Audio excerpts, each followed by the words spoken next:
નમસ્કાર મિત્રો, ગુજરાતી જ્ઞાન શાળામાં તમારું સ્વાગત છે.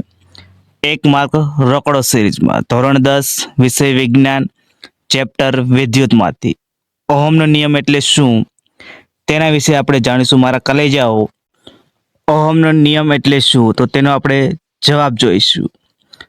અચળ તાપમાને વાહક તારમાંથી પસાર થતો વિદ્યુત પ્રવાહ તે વાહકના બે છેડા વચ્ચે લાગુ પડેલા વિદ્યુત સ્થિતિમાનના તફાવતના સમપ્રમાણમાં હોય છે. આને ઓહમનો નિયમ કહે છે. ફરીવાર રિપીટ કરું છું મારા કલેજાઓ. અચળ તાપમાને વાહક તારમાંથી પસાર થતો વિદ્યુત પ્રવાહ તે વાહકના બે છેડા વચ્ચે લાગુ પડેલા વિદ્યુત સ્થિતિમાનના તફાવતના સમપ્રમાણમાં હોય છે. આને ઓહમનો નિયમ કહે છે. તો તમારે આ પ્રશ્ન યાદ કરી લેવાનો છે. જે ઓહમનો નિયમ એટલે શું તે પૂછાઈ શકે છે. તો તમને વિડીયો સારો લાગે તો લાઈક કરી દો, શેર કરી દો, અને હા, તમે ચેનલ પર નવા હોય તો ચેનલને સબસ્ક્રાઈબ કરવાનું ન ભૂલતા. મારા કલેજાઓ, વિડીયો જોવા માટે થેન્ક યુ સો મચ.